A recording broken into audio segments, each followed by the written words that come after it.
دفعت زهرة حياتي للكرامة ثمن منى بضاعة راخصة من دفع شلني له انت يا ضلعي اللي تالي اللحن اهجعت رصيت لا هجرعت به عنني خليت ضمر القوافي لدلج اللجن بجايه لا توقل داخلي تلني واحيانا دوم من اوجاع الهوى جسفا اذا نحب صوت ضلعي قلت له سلني يا خيلي اللي تسلطن في ضفاف المحن انحاك لا تراه ولا ترمض الوهن علني سربي في الليله السمراء ما تلجن واذا اشراق الحلم دي في خاطري خلني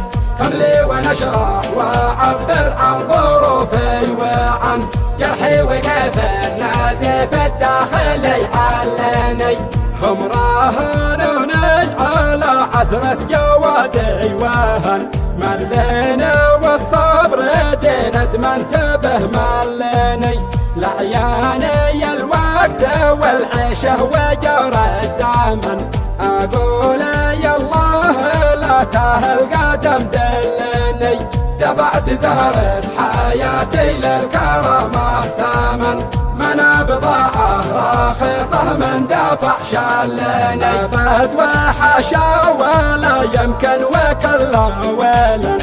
اتوه في درب لا سرت به ظلني حوضي كرع صافي يبيض من شخوب اللبن لا انت نفسي ولا ظرف الزمن دلني صام الوليقة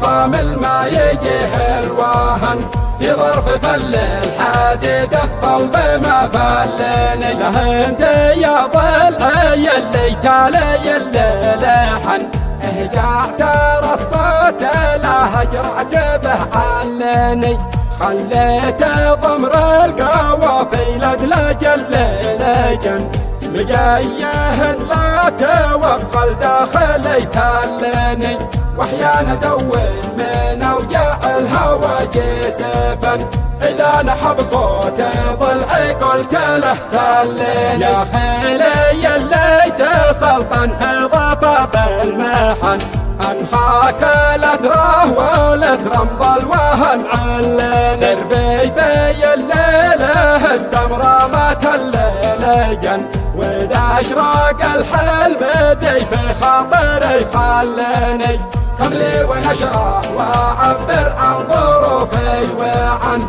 جرحي وكيف النازف الداخلي علني هم راهنوني على عثرة جوادي وهن ملينا والصبر دين ادمنت به ملني لعياني الوقت والعيشه وجور الزمن اقول يا الله لا تهل قدم دلني دفعت زهرة حياتي للكرامة ثمن منى بضاعة راخصة من دفع شلني بد وحشا ولا يمكن وكلا ولا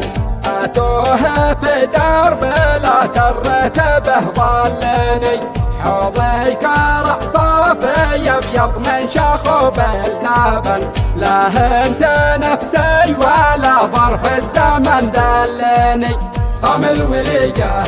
صام ما يجيه الوهن في ظرف فل الحديد الصلب ما فلني